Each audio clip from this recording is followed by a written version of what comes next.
Hi, it's Itia, and I wanted to talk about how I've been able to maintain long distance relationships with friends, family, and romantic relationship as well. So, first off, with friends, I've actually found that to be the easiest type of relationship to maintain since I've been abroad.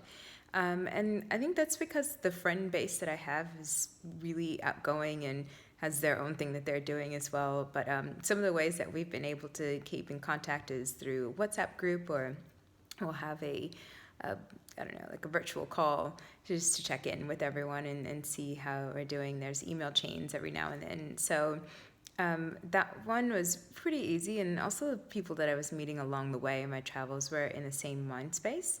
And so uh, the friends ones that I think I'm pretty much the closest to are ones that you can just pick up the phone, and even though it's been some time, you can still kind of resume where you were, as if no time has passed. So I've been really grateful in this friend space, that that's been a pretty smooth thing to be able to maintain while living abroad. And then for the family, so the family has actually been relatively smooth as well, actually, which I'm really, really grateful for, because it was important to me that my family felt comfortable with me moving abroad and doing long term travel beforehand. So we speak probably about every week to 2 weeks. We also are sending each other Facebook messages and whatnot in between. We're always kind of on video chat, so at this point, like, my mom doesn't accept it if we if the video is not on. But basically, to get to that point, though, when I was first, thinking that I wanted to move abroad, it was really important for me, like I said, to just have a sit down with my family, and I think it was like a Christmas holiday, and they got to ask me everything that they was on their mind about me moving abroad and traveling long term. And I didn't have the answers to all of them, but I wanted them to hear it from me. So I spent that time, just kind of having them firing questions, and then responding as best as I could. And then some things were things like, oh, okay, yeah, maybe that is something I should should think about. So I thought that was actually, it was helpful for both of us. But then we practiced, right? I practiced with, at that time, it was Skype was the big thing when I first left. So we did practice calls, and I put in like the time zone, how they would be able to find me in the time zone so that we can align at that.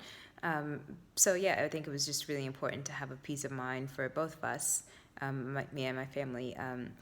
And I hadn't lived home since I was 14, because I went to boarding school and then moved around a bit for work and school afterwards. And so I was, reminding them that, hey, like, even though I will be in another country, we've been doing this for a while.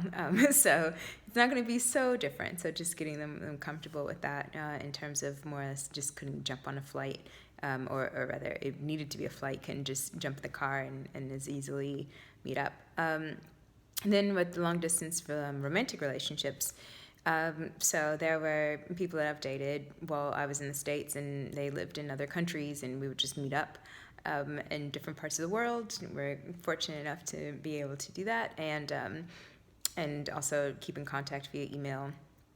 And that was all kind of before video chat became the rave. But then, even once I've moved to Australia, my boyfriend lived in one state and I lived, in a different one. And for 2.5 years, we maintained a long distance relationship. We had times that we kind of stuck to a time schedule, and but we made sure we spoke every day, because that was something that was important to us. And then we were able to visit each other maybe about once every other month, and then it got more frequent to once a month. And so those are things that have been helpful for me to be able to maintain a long distance relationship with my friends, family, and romantically. And hopefully some of that is helpful for you. Bye.